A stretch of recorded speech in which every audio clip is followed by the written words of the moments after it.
इसके बाद एक सवाल है, मोहम्मद हसन नाम रखना कैसा है? जायज़ है, बिल्कुल रख सकते हैं। अल्लाह के नबी सल्लल्लाहु अलैहि वसल्लम के नवासे का नाम हसन था, इसमें क्या बात है।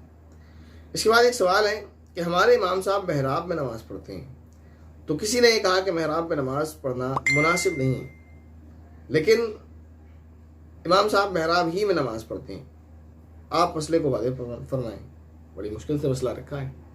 देखिए, महराब में इमाम के लिए नमाज से मुराद यहाँ सुन्नती होगा गालिबन, क्योंकि फिर फ़र्ज़ तो महराब में ही पढ़े जाएंगे। अगर फ़र्द मुराद है तो फिर मसले को आप वादे करें कि आप कहना चाह रहे हैं। अगर सुन्नत नफिल वगैरह मुराद है कि इमाम साहब महराब में सुन्नत नफिल वगैरह पढ़ते हैं, तो बेहतर तो ये है कि इमाम साहब सलाम फेरने के बाद बाहर मस्जिद में जो जगह है दूसरे एरिया में महराब के बाहर, वहाँ जाकर नमाज़ पढ़ें, तो ये मुस्तहब है, बेहतर है सुन्नत वगैरह। लेकिन अगर ऐसा होता है कि बाहर जगह नहीं है, जैसे जुमे का दिन है, जुमे के दिन अब इमाम साहब ने खुतबा पढ़ा, खुतबा पढ़ने के बाद इमाम साहब सुन्नतें पढ़ना चाह रहे हैं अगर, तो अब वो कहाँ पढ़ेंगे, क्योंकि लोगों को सफ़े पुर होती हैं, तो फिर वो महराब में पढ़ लेते हैं। तो ऐसी अगर कोई कंडीशन है कि बाहर जगह नहीं है, मजबूरन होकर उन्हें महराब में नमाज़ पढ़नी पड़ रही है, तो फिर ये जायज़ है, बुरा अमल नहीं है। लेकिन अगर जगह हो तो बेहतर ये है कि बाहर ही पढ़ना चाहिए।